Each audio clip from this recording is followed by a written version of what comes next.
안녕하세요. 저는 이제 막 40대가 된 청년에서 중년으로 가고 있는 대한민국의 신체 건강한 남자입니다. 이렇게 소개를 하니 어쩐지 쑥스러운 기분도 들고 그러네요. 우연히 유튜브를 타고 이것저것 듣다가 사연을 듣게 되었고, 많은 분들의 기구한 인생 이야기를 듣다 보니 누구에게도 말할 수 없었던 저의 사연도 한번 꺼내보고 싶은 용기가 들어 이 글을 쓰게 되었습니다. 제 이야기에 다소 부족한 점이 있더라도 좋게 생각해 주시고 들어주시길 부탁드려 봅니다. 먼저 저의 직업은 편의점 사장입니다. 아르바이트를 고용해서 지금 편의점을 3개 운영하고 있죠. 원래는 회사원이었는데 회사를 다니면서 부엌거리를 찾다가 과감하게 회사를 퇴사하고 편의점 운영을 하게 되었습니다. 이렇게 편의점을 하게 되면서 저는 아주 옛날에 알던 특별한 분을 다시 만나게 되었는데요. 오늘은 그 이야기를 한번 해보려고 합니다. 저는 서울 부쪽 변두리에 아주 가난한 판잣집이 모여있는 동네에서 살았습니다. 제가 살던 동네 아이들은 전부 형편이 좋질 않아서 꼬질꼬질한 한 벌로 버티고 어쩌다 누가 초코파이라도 어디선가 생기면 다 같이 몰려가서 한 입씩 뺏다 먹고 하던 곳이었어요. 당연히 부모님들은 한부모 가정이거나 혹은 할아버지 할머니가 돌보는 집들이었고 제대로 된 직장을 가지고 있는 부모님 자체가 흔치 않았죠. 그래서 옆 동네에 새로 생긴 아파트 놀이터에 몰려가서 놀 때면 아파트에 사는 주민들이 항의하곤 할 정도로 저와 우리 동네 아이들은 어딜 가서 천덕꾸러기 대접을 받았습니다. 저는 태어날 때부터 엄마가 없었어요. 항상 술에 취해 있는 아빠에게 물으면 엄마는 다른 남자랑 바람이 나서 도망갔다고 했고 할머니께서는 아파서 병원에 입원했다고 하더니 소식이 끊겼다고 물어보는 어른마다 다른 말씀을 하셔서 저는 엄마는 도대체 어디에 있는지 알지 못한 채 자라야 했습니다. 아빠는 저에게 몇 끼 식사를 챙겨주기는커녕 하루 종일 밖에 나가 있다가 항상 술을 사들고 집에 들어오곤 했어요. 제가 배가 고프다고 하면 화를 내면서 집에 있는 거 아무거나 주워 먹으라고 했죠. 그렇게 극빈한 환경 속에서 저는 힘들고 외로운 어린 시절을 보내야 했습니다. 가끔 시골에서 할머니가 오셔서 저를 안쓰러워하며 음식을 챙겨주곤 하셨지만 할머니 역시 저를 도맡아서 키워주실 상황은 되지 않아 아빠와 같이 그렇게 계속 살아야 했죠. 사실 초등학교에 들어가기 전까지는 그냥 우리 동네 애들끼리만 다녔기 때문에 다들 그렇게 사는 줄 알았어요. 그런데 초등학교에 들어가 보니 확실히 많이 달랐습니다. 깨끗한 옷을 매일 갈아입고 오는 친구들은 모두 새 책가방을 메고 있었고 그 가방 안에는 깨끗한 공책이 가득 있었으며 필통에도 깨끗한 연필이 가지런히 깎인 채 들어있었죠. 저는 충격을 받았어요. 초등학교 입학식에 많은 부모님들이 꽃다발을 들고 아이와 사진을 찍는 모습을 보고서요. 할머니와 아빠도 아무도 오지 않는 입학식에 꽃다발을 든 아이들 사이로 터벅터벅 걸어서 교정을 나서던 그때 그 기분은 차마 말로 다 할 수 없을 만큼 슬프고 분했습니다. 왜 다른 친구들은 당연하게 누리는 모든 것들은 나에게 허락되지 않을까? 그 의문이 내내 머릿속을 떠다녔어요. 그렇게 슬픔과 분노로 얼룩진 굳은 표정의 저에게 당연히 친구는 잘 생기지 않았습니다. 같은 동네 아이들 몇 명끼리만 어울려 다닐 뿐이었죠. 혼자의 허름한 행색은 크게 눈에 띄지 않았지만 그렇게 여러 명이 허름하게 하고 몰려다니니 우리는 눈에 띄는 존재가 되어 다른 친구들이 피하는 무리가 됐습니다. 못 사는 아이들, 거지들이라고 수군거리는 소리가 들리는 듯했고 때꽃물이 젖은 옷소매가 부끄럽고 김에 밥밖에 없는 도시락이 부끄러워 그렇게 저는 같은 반 그부들과 말도 나누지 않고 혼자 고립되어 지냈습니다. 그러던 어느 날이었어요. 수업 시간에 담임 선생님께서 마니또 게임을 하자고 했습니다. 마니또 게임이란 제가 어릴 적 유행했던 건데 쪽지에 번호를 각자 이름을 써서 큰 통에 넣은 다음 한 명씩 쪽지를 뽑고 그 쪽지에 적힌 이름의 친구를 일주일 동안 수호천사처럼 몰래 도와주는 게임이었습니다.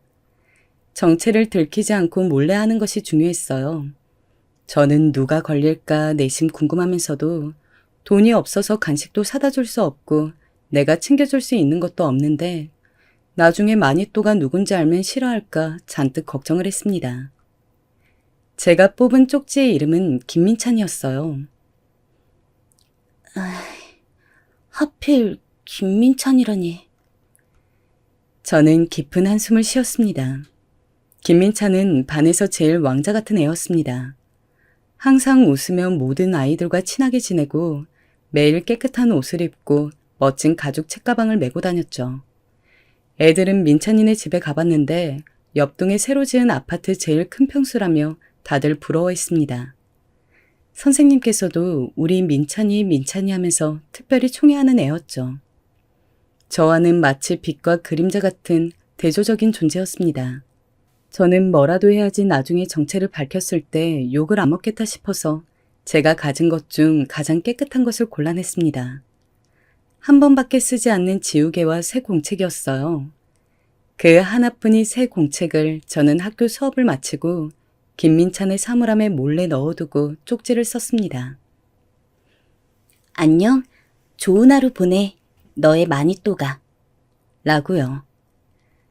그렇게 저는 일주일 동안 수많은 아이들이 간식을 보내고 선물을 하고 각자의 마니또에게 난리를 필 동안 딱 한 번의 그 선물 말고는 아무것도 하지 못한 채 김민찬의 눈치만 봤습니다. 그렇게 마니또의 정체를 밝히는 금요일이 다가왔죠.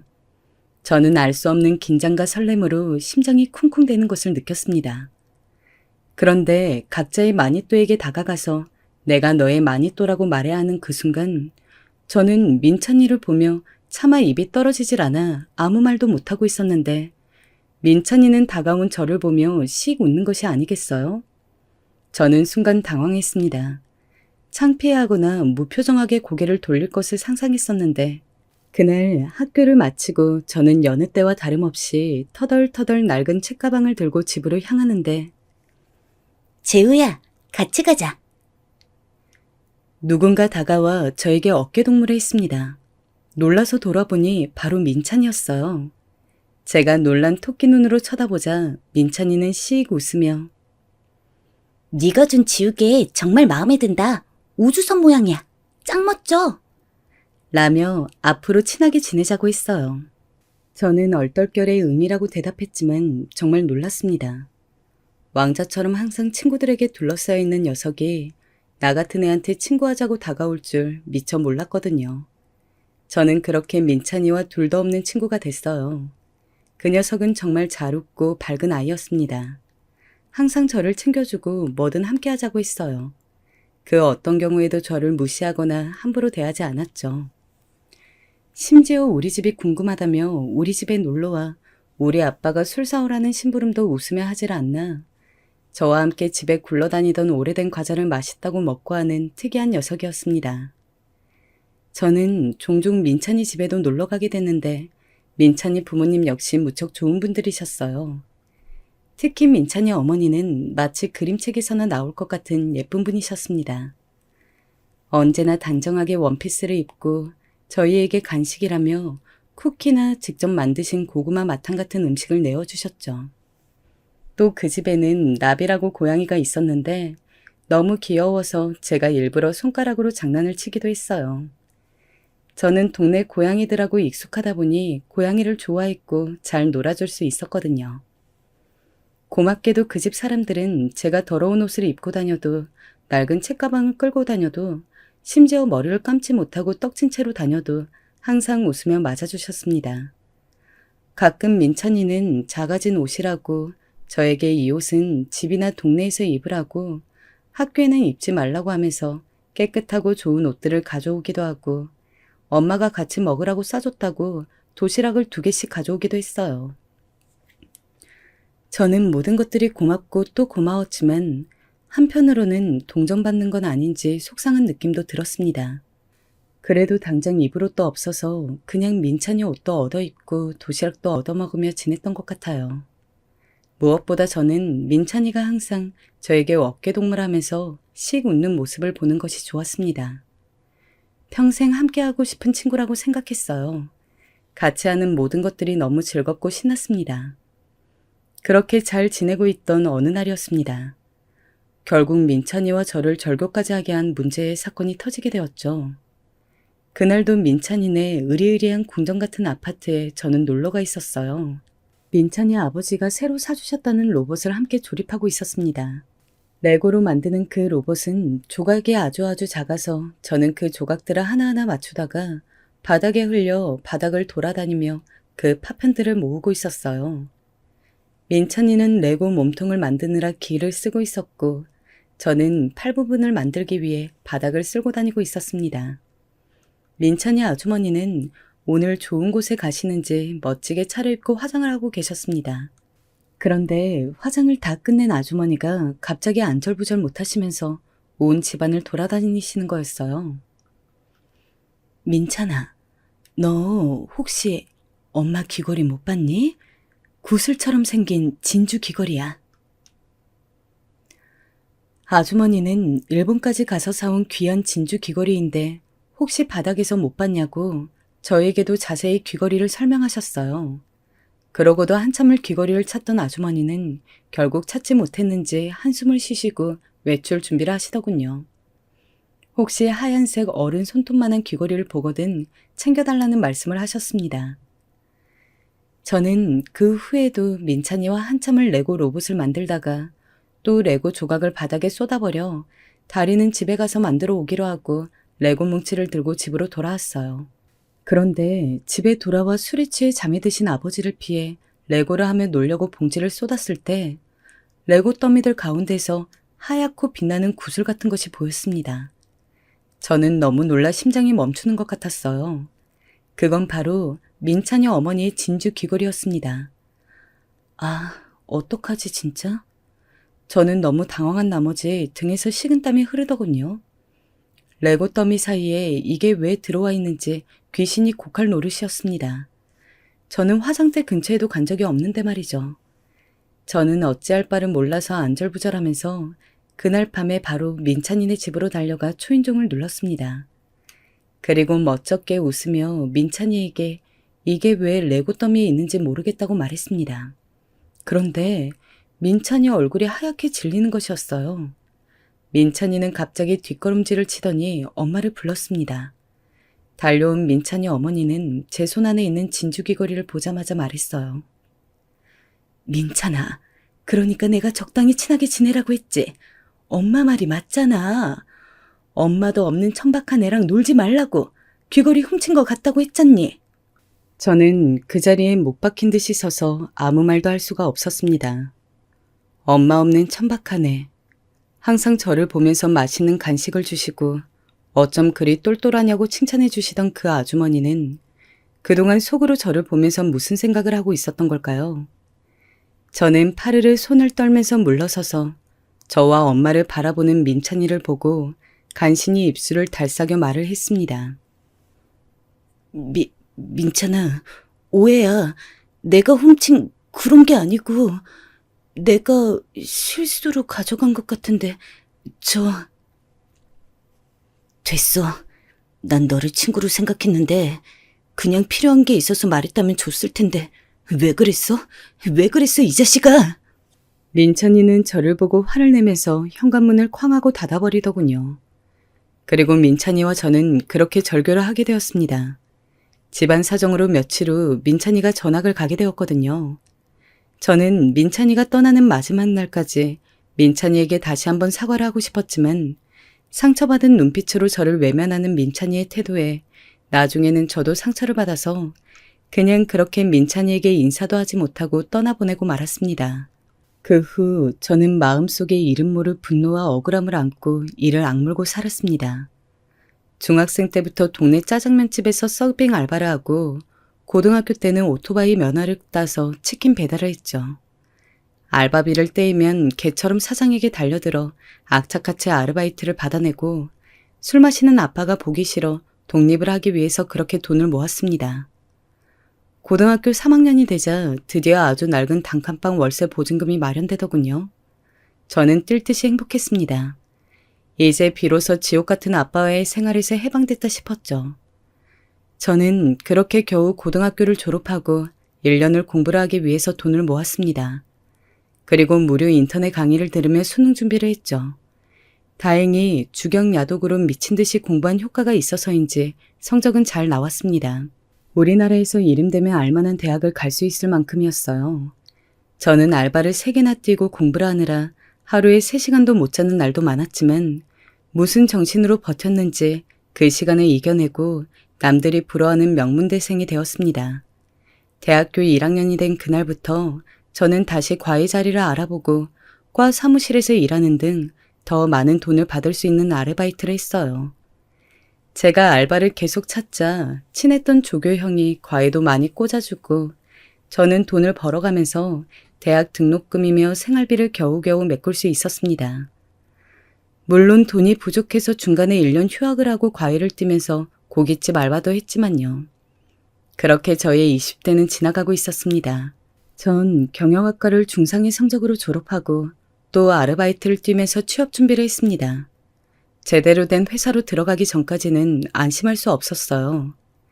간신히 마련한 자취방과 그리고 할머니나 아버지가 아프시면 들어가게 될 돈들을 생각하니 한시도 쉴 수가 없었습니다.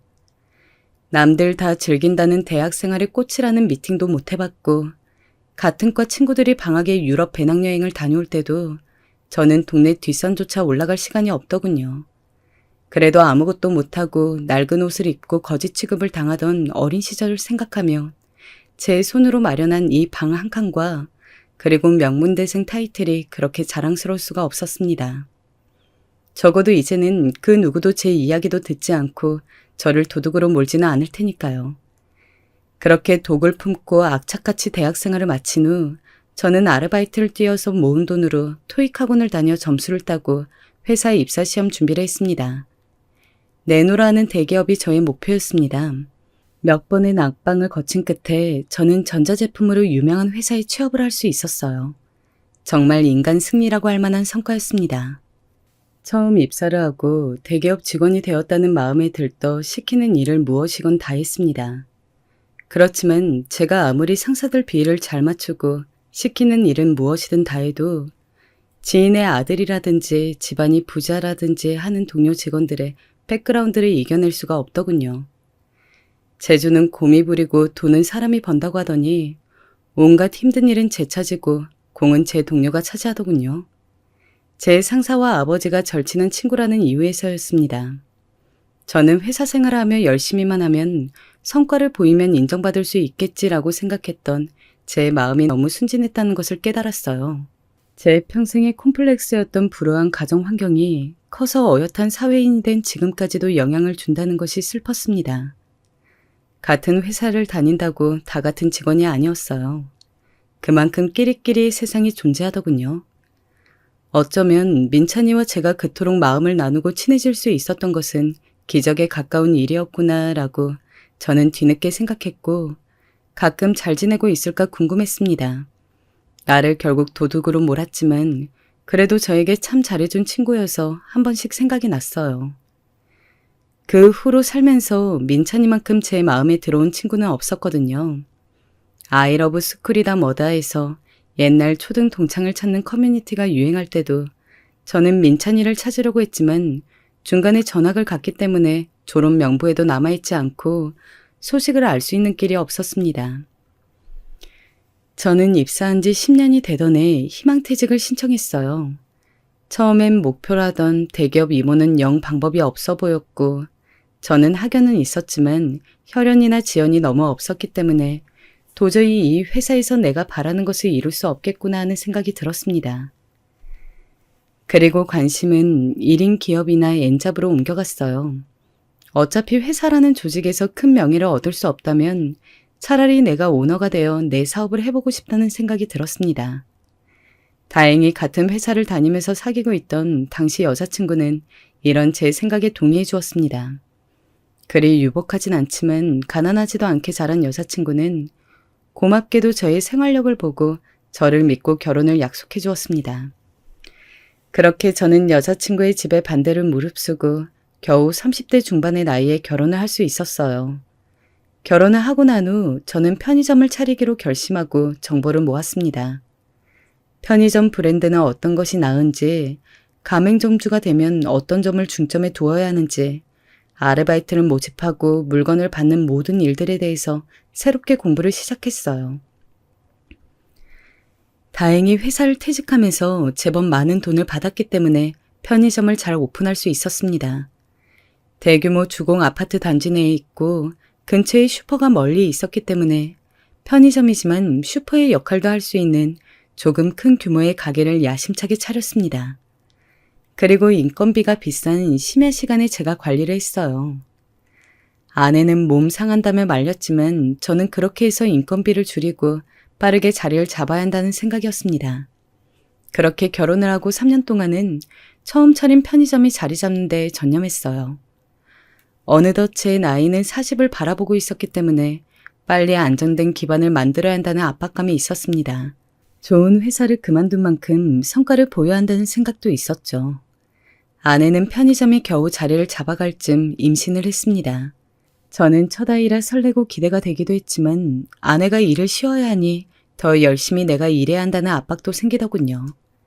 다행히 아내는 회사에서 1년 휴가를 받았고 우리는 처가와 가까이 살고 있었기 때문에 이런저런 도움을 받으면서 저는 심야에 편의점에 나와 계속 일을 할 수 있었습니다. 저녁 10시부터 아침 8시까지 밤에 물건을 받고 창고를 정리하고 가끔 찾아오는 술 취한 손님 때문에 112를 부르는 등의 치닥거리를 하고 나면 몸은 천근만근 무거웠어요. 참 어이가 없었던 게 편의점에 찾아오는 손님들 중에 별의별 진상이 다 있더라고요. 제일 성의가 많이 붙은 아이스크림을 기어이 들고 와서 저에게 내밀면서 이것 좀 털어달라고 요구한다거나 가위가 없다는데도 박스 테이프 자르는 가위라도 좋으니 소세지 칼집을 내달라고 하질 않나. 아이가 장난감을 계산 없이 가져가서 혼을 냈더니 우리 무시하냐고 여기서부터 저기까지 장난감 다 사겠다고 엄포를 놓더니 그쪽이 실수했으니 이 장난감을 무료로 달라고 하는 뻔뻔한 사람들도 있었습니다. 편의점은 점점 잘 되어갔지만 저는 사람들에게 너무 치여서 지쳐갔어요.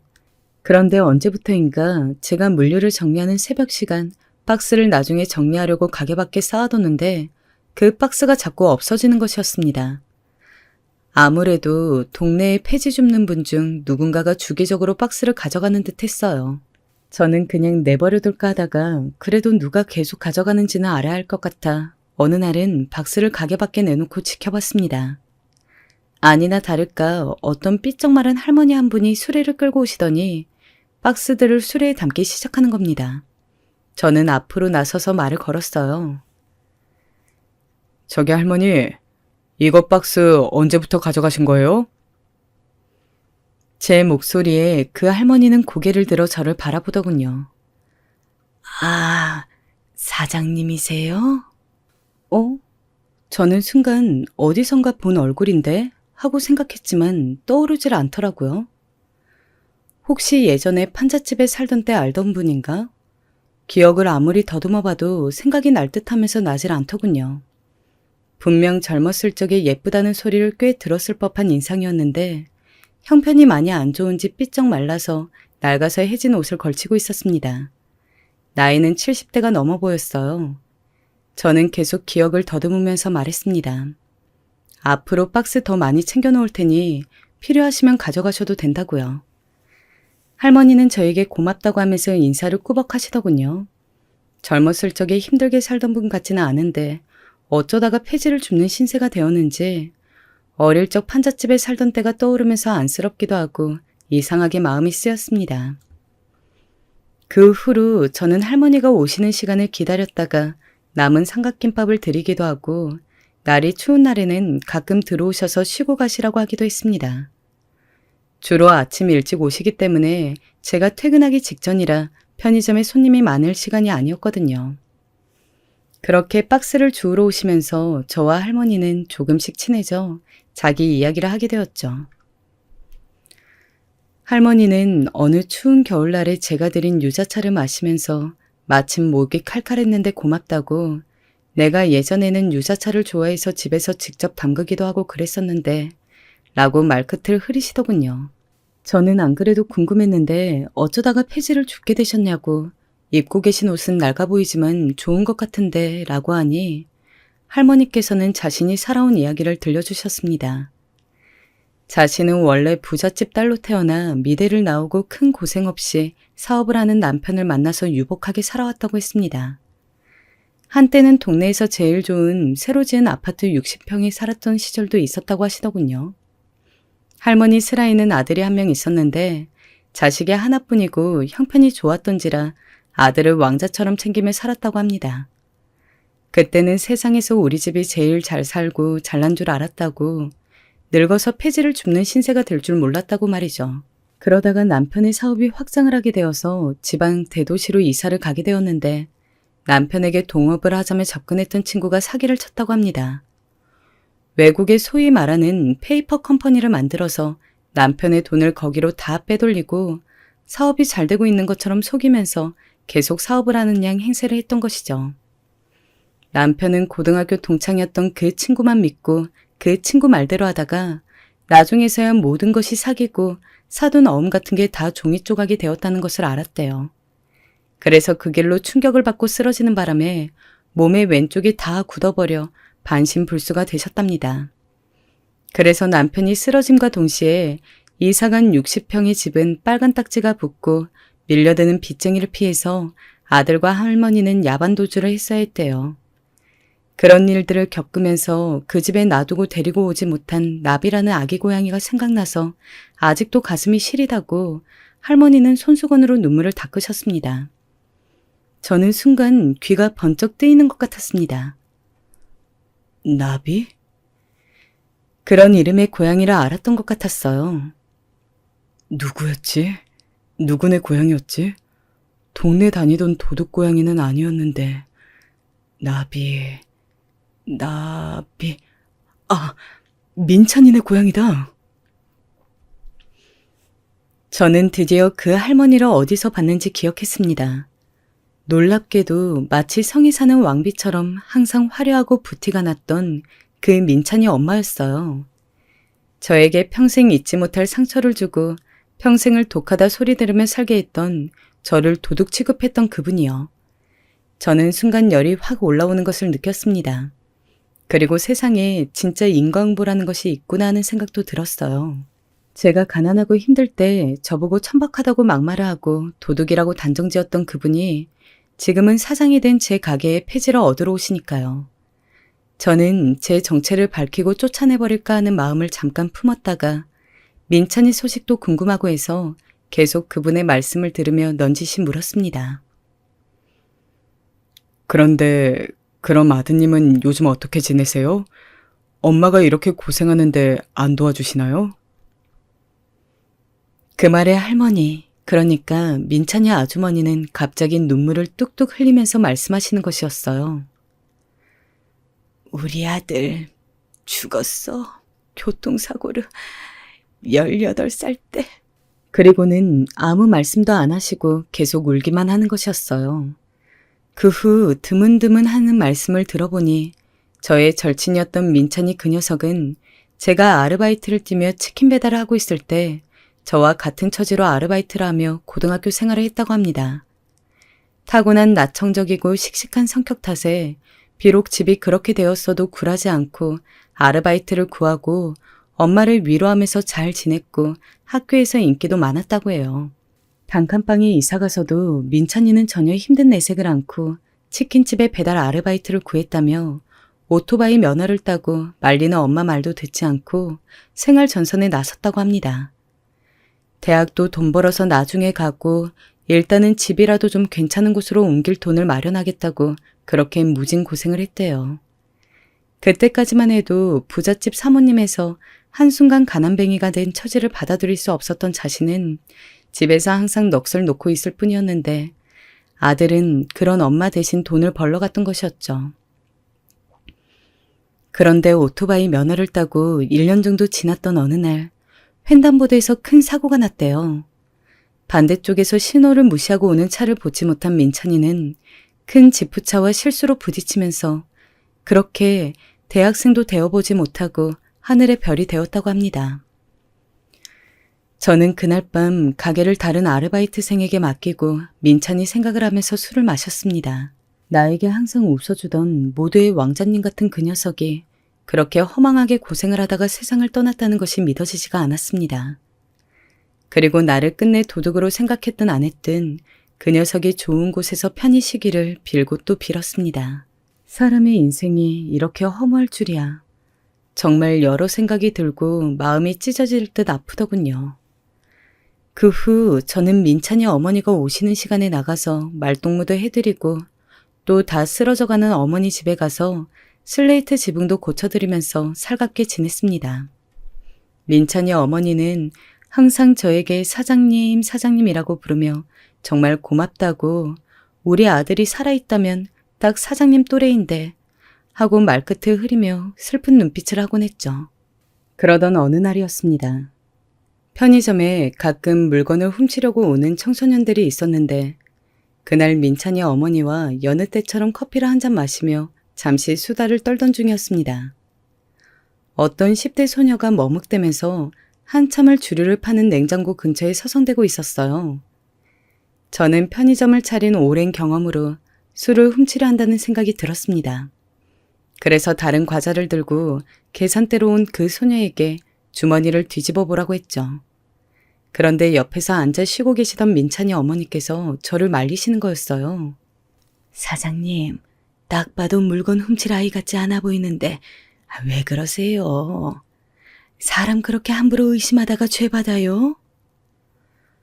저는 순간 옛날 일이 떠오르면서 화가 나더군요.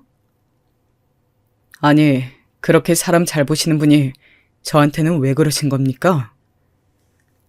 아니, 사장님, 그게 무슨 말씀이세요? 저요, 민찬이 친구 재우, 기억 안 나세요? 결국 저는 화가 나서 제 정체를 말해버렸죠. 그런데도 어머니는 멍한 눈빛이었어요. 맥주를 훔친 것 같던 그 소녀는 계산대에 물건을 그대로 놔두고 도망쳐버렸고요. 저는 더 화가 나서 입에 담지도 않아도 될 말까지 담아버리고 말았습니다. 그때 저 도둑으로 몰아서 쫓아내셨잖아요. 진주 귀걸이 훔쳤다고. 순간 민찬이 어머니는 의자에서 일어서려다가 휘청하시더니 한참을 제 얼굴을 바라보시더군요. 그리고는 말없이 터벅터벅 걸어서 편의점 문을 나가버리셨습니다. 정말 아무 말씀도 없이요. 저는 어이가 없기도 하고 일말의 반성도 안 하는가 싶어서 다시 옛날의 상처가 덧나는 것처럼 속이 뒤집혔습니다. 민찬이가 그렇게 세상을 떠나고 집안이 풍비박산 났으니 더 이상 내가 복수할 것도 원망할 것도 없이 이미 벌을 받았다고 잘해드리자 생각했는데 막상 자기가 한 짓을 듣고는 아무 사과도 없이 사라져버리는 그 뒷모습에 너무 화가 치솟더군요. 그렇게 저는 민찬이 어머니를 다시는 볼 수 없게 되었습니다. 그분은 더 이상 폐지를 주우러 오시지 않았고 저 역시 집을 알고 있었지만 찾아가지 않았습니다. 제가 원한 것은 그저 그때 미안했다는 사과 한마디뿐이었는데 그것조차 하지 않고 피해버리다니 정말 화가 나더라고요. 그 후로 한참을 소식을 듣지 못했던 저는 의외의 곳에서 연락을 받았습니다. 여보세요? 지금 여기 할머니께서 쓰러지셔서 이송했는데 혹시 보호자이신가요? 병원 응급실 전화였습니다. 저는 너무 놀라서 한 걸음에 병원으로 달려갔죠. 그곳에는 보지 못한 시간 동안 식사를 거의 안 하셨는데 뼈만 남은 채 겨우 숨을 쉬고 있는 민찬이 어머니가 계셨습니다. 영양실조라고 하더군요. 저는 어쩔 수 없이 한숨을 쉬면서 그분을 입원시켜드리고 입원비도 내줬습니다. 그리고 정신을 차린 그분께 화를 냈죠. 아니, 저한테 사과도 안 하고 그렇게 가셨으면 이런 모습으로 아프시면 어떡해요? 네? 민찬이가 이런 모습 보면 뭐라고 하겠냐고요? 미안하다, 재우야. 내가 미안해서 말을 못하겠어서 폐지받으러 갈 수도 없고 그저 죽고 싶어서 그랬어. 재우야, 내가 잘못했다. 어린 너에게 그런 상처를 주고 집이 망했을 때, 민찬이가 죽었을 때 나는 그때 눈물을 흘리며 쫓겨나던 너를 생각하며 그 죄를 받는 것은 아닐까 오래오래 생각했단다. 저는 그 말을 듣자 머릿속에서 팽팽하게 활시를 당기고 있던 분노의 감정이 뚝 하고 끊어지는 것을 느꼈습니다. 저를 완전히 잊고 무시당했다고 생각했는데 아니었어요. 민찬이 엄마는 절 기억하고 있었습니다. 민찬이도 그렇게 전학 가면서 너와 헤어지고 사과를 하고 싶다고 나중에 울더구나. 그래서 우리가 편지도 보냈었는데 혹시 받지 못했니? 그 후로 오랫동안 민찬이는 널 준다면서 학용품을 모아두곤 했어. 편지? 그런 건 받지 못했습니다. 아마도 술주정뱅이 아버지가 대충 어디 처박아 두었거나 버렸을 확률이 높았죠. 저는 그런 일이 있는 줄 모르고 평생을 민찬이와 엄마를 원망하면서 그 원동력으로 성공을 향해 달렸는데 혼란스러웠습니다. 그렇게 저는 아무 말도 하지 못하고 병실을 나섰습니다. 그런데 일주일쯤 지났을까? 회복해서 퇴원했다며 민찬이 어머니가 가게로 들르셨더군요. 민찬이 유품 중에서 전해주고 싶은 게 있다고요. 그것은 지나간 우리의 세월을 말해주듯 빛바랜 작은 종이 상자였습니다. 저는 어머니가 돌아가시고 난 후 그 상자를 열어보았습니다. 상자 안에는 알록달록 온갖 모양의 지우개가 가득했어요. 민찬이가 저에게 처음 친구하자고 하면서 우주석 모양의 지우개가 마음에 쏙 든다고 했었는데 자식이 이사 가서 제 생각이 날 때마다 다양한 모양의 지우개를 사 모았던 것이었습니다. 나무 모양, 탑 모양, 로봇 모양. 녀석은 그렇게 나를 다시 만날 날을 기대하면서 제 지우개를 샀던 거였어요. 저에게 사과하려고. 그리고 저에게 쓴 것으로 보이는 편지가 한 장 있더군요. 재우에게. 재우야, 나 민찬이야. 나 기억하냐? 내일이면 우리 고등학생이 된다. 나는 이사로 오면서 마지막까지 고집을 부리며 너랑 말을 안 했던 게 아직도 이상하게 생각이 난다. 재우야, 넌 잘 있냐? 난 너만 생각하면 낡아 빠진 옷에 형편이 가난했어도 항상 눈을 빛내며 수업을 듣던 모습이 생각나. 진작에 친해지고 싶었는데 네가 나를 부담스러워하는 것 같아서 아쉬웠는데 네가 내 마니또여서 얼마나 좋았는지 모른다.